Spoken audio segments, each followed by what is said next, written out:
बहुत जिसे कहते हैं जीवन का एक अगर पहलू है और बहुत घना पहलू तो वो है सांस। जैसे सूरज पर हम ध्यान लगाते हैं, सूरज की वजह से सूरज की कारण हम अपना सब कुछ तैयार करते हैं, सूर्य उदय और सूर्यास्त के कारण। वैसे और एक पहलू होता है सांस। आपकी मर्जी आप कैसे लेंगे, लेकिन धीर और गंभीर, आहिस्ता होनी चाहिए और बहुत डीप यानी गंभीर होनी चाहिए। अगर ये आपको आ जाती है, सांस धीरे लेना और लंबी सांस लेकर अपने आप को भरना।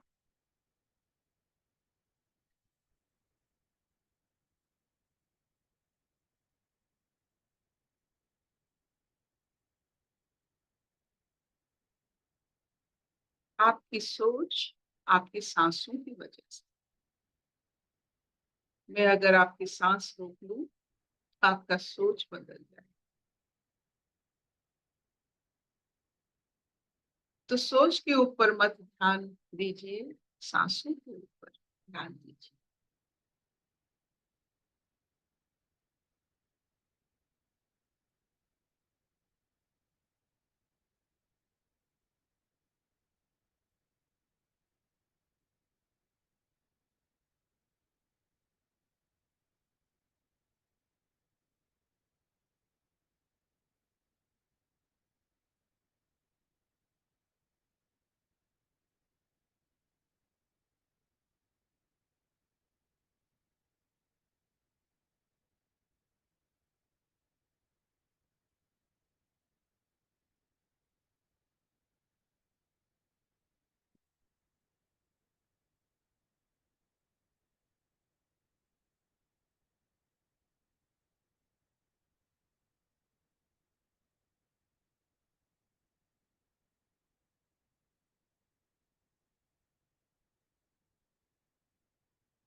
ओम कारनाद।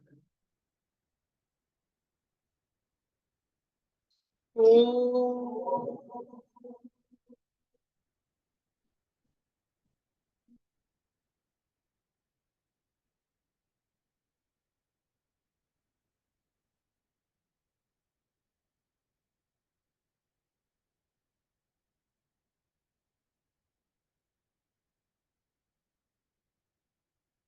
योग मुद्रा।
वैशाली जी आगे पढ़ते हैं। नमस्ते अर्पिता। नमस्ते सब प्रेमियों को। हम लोग गीता का छठा अध्याय पढ़ रहे हैं, आत्म संयम योग। उसमें हम आज श्लोक नंबर 43 पढ़ेंगे। श्लोक नंबर 43। अर्जुन योग भ्रष्ट पुरुष के बारे में कृष्ण को सवाल कर रहे और उसके सारे जवाब कृष्ण दे रहे हैं। तो आगे भी वो उसका जवाब वो देते हैं। योग भ्रष्ट पुरुष का क्या हो जाता है। तत्र तं बुद्धि संयोगम लभते पौर्वदेहिकम् यतते च ततो भूयः संसिद्धो कुरु नन्दनः। तत्र तं बुद्धि संयोगम लभते पौर्वदेहिकम् यतते च ततो भूयः संसिद्धो कुरु नंदन। वहां उस पहले शरीर में संग्रह किए हुए बुद्धि संयोग को अर्थात समबुद्धि रूप योग के संस्कारों को अनायास ही प्राप्त हो जाता है और हे कुरुनंदन, उसके प्रभाव से वह फिर परमात्मा की प्राप्ति रूप सिद्धि के लिए पहले से भी बढ़कर प्रयत्न करता है। हरिओम। और एक बार पढ़िए, सुनाई, मतलब कनेक्शन कट गया। हाँ अर्पिता। वहां उस पहले शरीर में संग्रह किए हुए बुद्धि संयोग को अर्थात समबुद्धि रूप योग के संस्कारों को अनायास ही प्राप्त हो जाता है और हे कुरुनंदन, उसके प्रभाव से वह फिर परमात्मा की प्राप्ति रूप सिद्धि के लिए पहले से भी बढ़कर प्रयत्न करता है।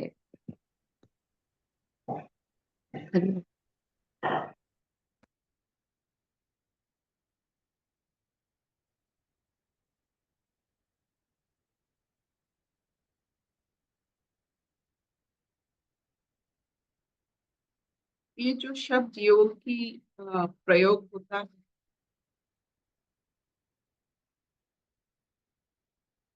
वो इतना फैला हुआ है जिसके कारण आप उस फैले हुए स्थिति का एक अंश जब बनते हैं, वो अपने आप आपके जीवन में सहजता और स्थिरता लाता है। बहुत सारे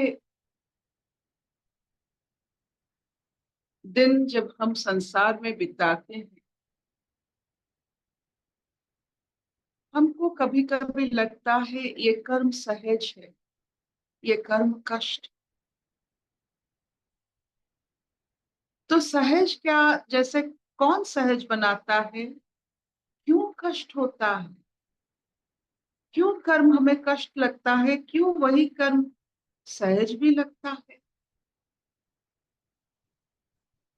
तो जब आप सहजता से अपना जीवन बिताते हो,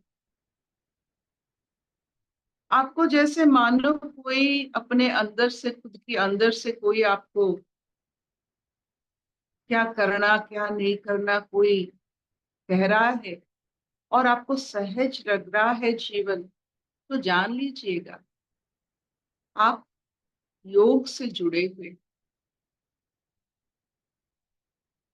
अगर आपको कोई समय कष्ट लगता है, कोई परिस्थिति आपको द्वंद में डालती है, सहजता का थोड़ा प्रभाव कम हो जाता है, जान लेना कि अब योग का समय है।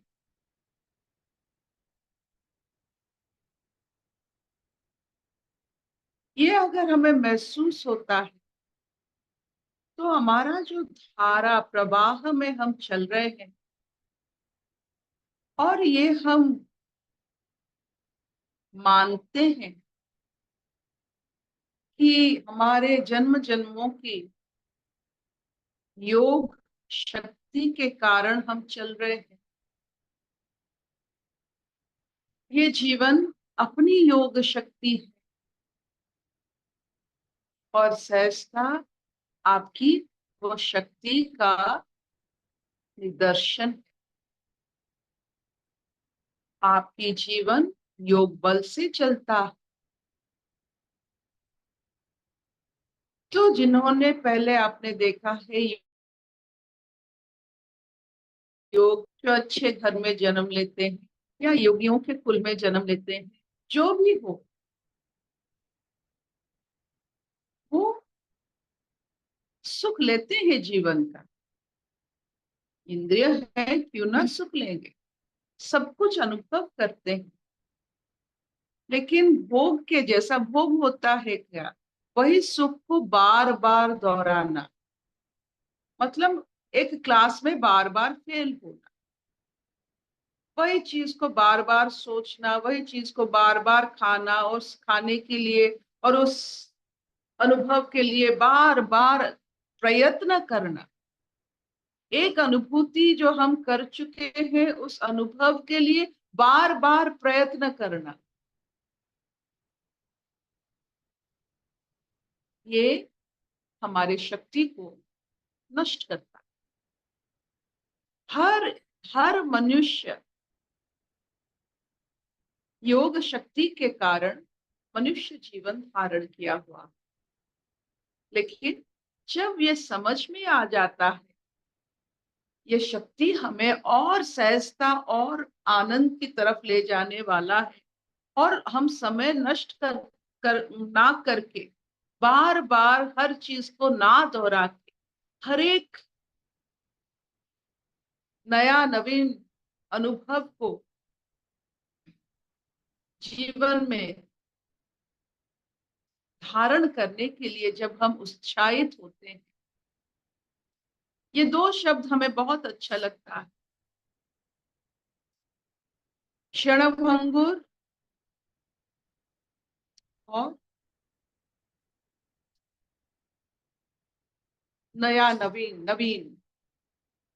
हर चीज जैसे मानो क्षणभंगुर, हर अनुभूति आपका क्षणभंगुर है, खत्म हो जाता है, ताकि आप नूतनत्व की ओर जाते हो। योग बल के कारण योग बल घटा तो आप वही बार बार वही अनुभव करने की कोशिश करोगे। तो जो योग भ्रष्ट होते हैं वो आनंद पूर्वक सहजता से अपने योग बल के कारण नूतनत्व की ओर, न्यूनेस की ओर हर समय आनंद पूर्वक अपने योग बल के कारण तैयार है टू फेस द न्यूनेस। डर नहीं रहता उन्हें, उनको पता ही नहीं डर क्या होता है, भ्रम क्या होता है। वो सब अनुभव को नया नवीन मानते, फ्रेश अनुभव। क्या हम वैसे बन सकते हैं, या पुराने चीज को, पुराने अनुभव को बार बार दोहरा के अपने आप को कैद करके, योग बल को भ्रष्ट करके, इंद्रियों सुख में, इंद्रियों की फांस में फंस कर, सहजता को कष्ट में बदल कर अपने जीवन को, जो एक प्रवाह है योग बल से चलता है, सहजता की और नूतनत्व की ओर चलता है, क्या उससे हम इतने सुंदर अनुभूति से अपने आप को अलग कर लेंगे? अपने किस ज्ञान के कारण ये सब होता है? क्या वो अज्ञान है? नहीं, अज्ञान तो बालक होता है। अज्ञान के कारण वो कितना नया अनुभूति करता है। तो हमारे पास क्या ज्ञान है? हमारे पास अज्ञान नहीं है, हमारे पास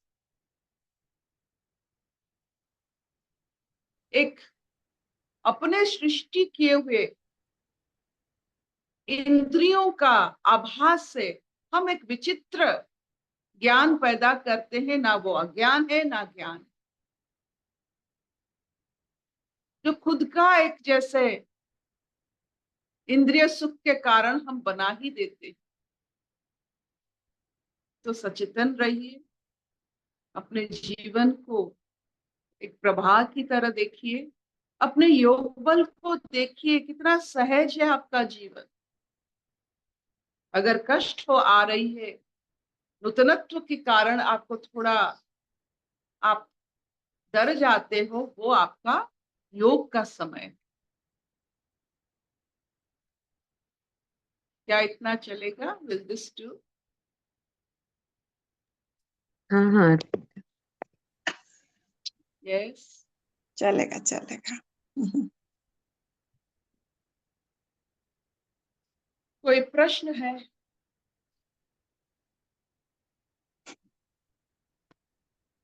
जैसे योग में आने के लिए ना मतलब आप जो सुबह एक्सरसाइज करवाते हो योग योग मुद्रा का, और उसके बाद जो बोलते हैं ना सेंटेंस, इस शांत अवस्था में आपका स्वागत है, एक सेंटेंस आप रोज बोलते हो। तो पहले ना वो सेंटेंस ऐसे ही लगता था कि हाँ शांत अवस्था में, उसको सुनने की आदत हो जाती है ना तो मतलब समझ में नहीं आता है। लेकिन जिस दिन मतलब समझ में आ गया ना, शांत अवस्था में आपका स्वागत है, वो स्वागत स्वीकार करना ही योग है एक्चुअली। वो जिस टाइम स्वीकार कर लेते, शांत अवस्था में चले जाते हैं, तो योग उधर ही घट जाता है एक्चुअली। वो शांत अवस्था जो है वो बोला गया था ना, वो पहले समझ में नहीं आता था। हर एक शब्द जो है वो तुम्हारी मन की स्थिति बनाता रहता है, तो वो अभी पता चलता है। तो आपके शांत अवस्था का हमने स्वागत स्वीकार कर लिया है एक्चुअली। तो शांत हो गए, शांत हो गए। पहले पता ही नहीं था। हरिओम दीदी। शांत अवस्था को अगर स्वीकार हो गया हो तो सहजता को भी स्वीकार कर लीजिए। अगर कष्ट हो रही है तो योग बना लीजिए, वो कष्ट ही योग का कारण बनता। किसी को कष्ट कहीं भी हुआ, शरीर से मन से ठहर जाए, योग बना लीजिए। आपको अगर एस्ट्रोलॉजी आप देखेंगे तो हर एक मनुष्य का कुछ ना कुछ ग्रह के प्रभाव से योग बनता है। बहुत सारे अच्छे अच्छे नाम है उन योगों का। उस ग्रह के प्रभाव से आपको ये, जैसे हमारे अभी साइक्लोन के प्रभाव से साइक्लोन हो रहा है, हमें प्रभावित कर रहे हैं, वैसे ग्रहों के प्रभाव से हमें भी प्रभावित करते हैं बहुत सारे योग। और ये योग आपको अनुभूति देता है वो ग्रह की प्रभाव से। ऐसे एक प्रभाव है, बुध आदित्य योग जब बनता, जब बुध और आदित्य मतलब बुद्धि और आदित्य मतलब सूरज, फैला हुआ सूरज में अगर आपका बुद्धि काम करता है तो उसमें आपका सोच ऐसा सोच जो होता है कि वो कालजयी बन जाता है। जैसे वेदांत एक कालजयी शिक्षा है और लेखनी है, सोच है जिसको काल खत्म नहीं कर सकता। तो आप देखो, हम ये इसलिए बताते हैं, तो योग का मतलब होता है ऐसे ऐसे चीजों को अपने जीवन में धारण करना जिसमें हर पल जीने की आपको आशीर्वाद, कि हर पल आप ऐसे जिया है कि पल ने, उस समय ने आपको आशीर्वाद दिया है और जीने के। क्या आप ये कर सकते हो? क्या भरपूर जीवन जी सकते हो? हर पल जैसे योग बन सकता है ताकि और जीने की चाहत ना रहे, लेकिन जीवन रहे तो योग बने। क्या हम ये कर सकते हैं? चाहत और योग में थोड़ा अंतर है। योग में चाहत नहीं रहता है और इस चाहत की वजह से योग बनता है। ये एक ऐसी स्थिति है जो इसे अनुभव करता है तो वो उसको सब पता होता है, वो त्रिकालदर्शी बन जाता।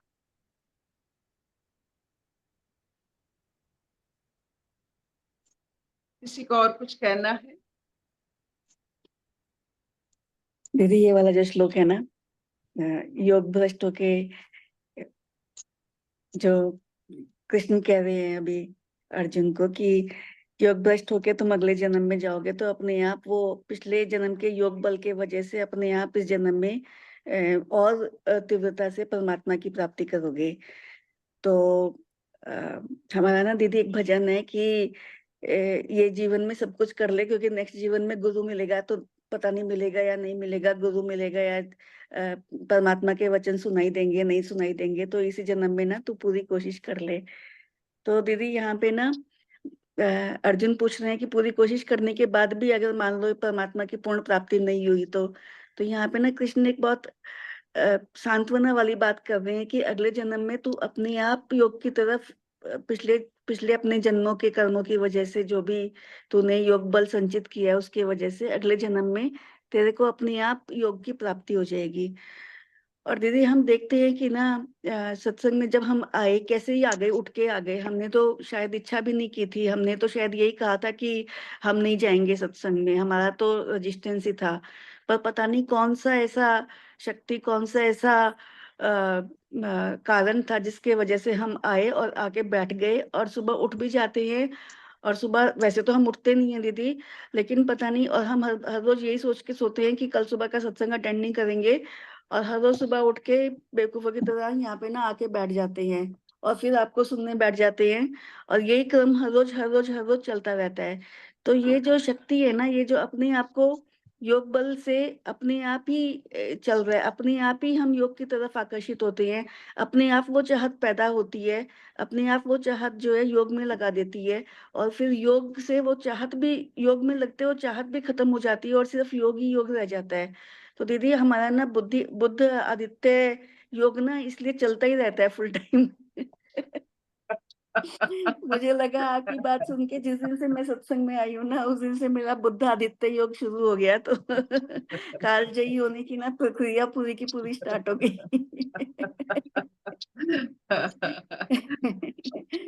नहीं तो ऐसा कैसे हो सकता है, मतलब वो एक क्षण था जब मैं आंटी के पास आई थी, वो, और मैं तो पूरे रेजिस्टेंस के साथ ही आई थी कि मुझे आना नहीं है आंटी के पास। तो वो बुद्ध आदित्य योग शुरू हो चुका था, कुछ तो था वो। लेकिन भगवान के इन शब्दों से ना बहुत सांत्वना मिलती है कि कोई नहीं, तू शांत हो जा, तू शांत हो जा, इट्स ओके। तो हम आज तो बहुत कुछ काम नहीं, आपको एक अ, अनुभव की बात बताती हूँ। मैं तो आप जानते हो कि नींदों की बीमारी की डॉक्टर हूँ। तो बहुत सारे लोग आते हैं जिनको नींद नहीं होता है। उसका कारण बहुत बहुत सूक्ष्म है।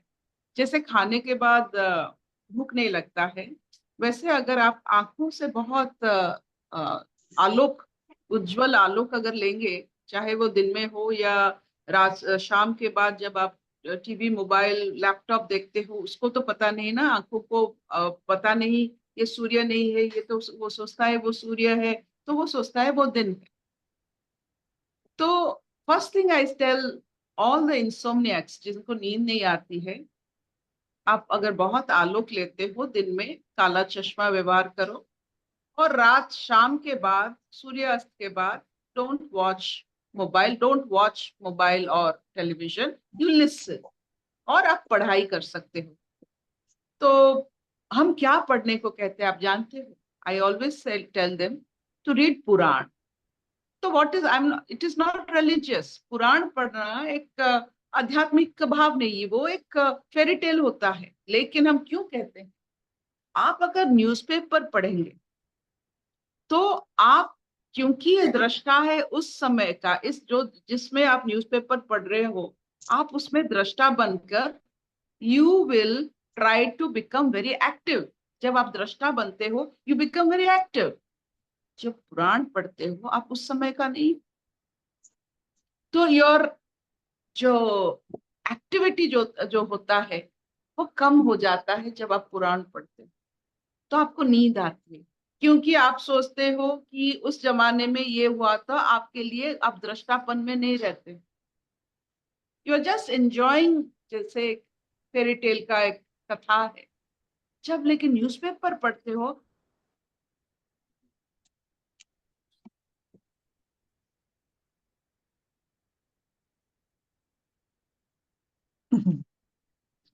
साइक्लोन आ गया उसका।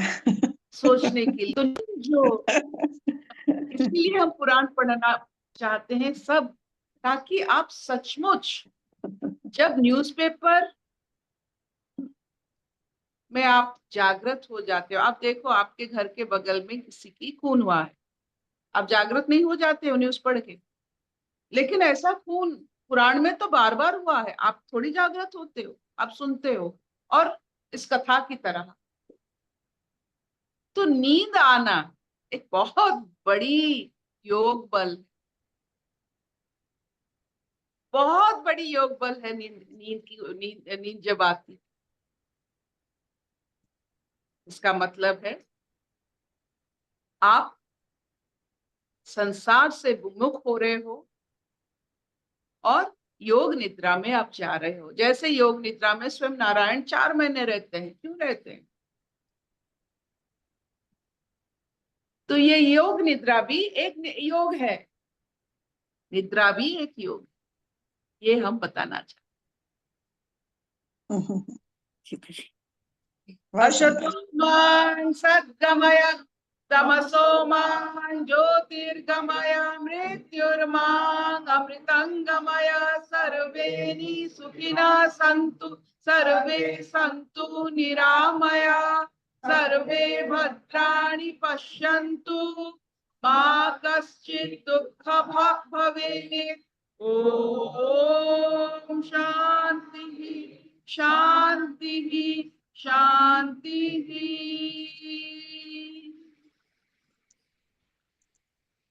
हरि ओम दीदी। Thank you. बहुत बढ़िया। हरिओम आंटी।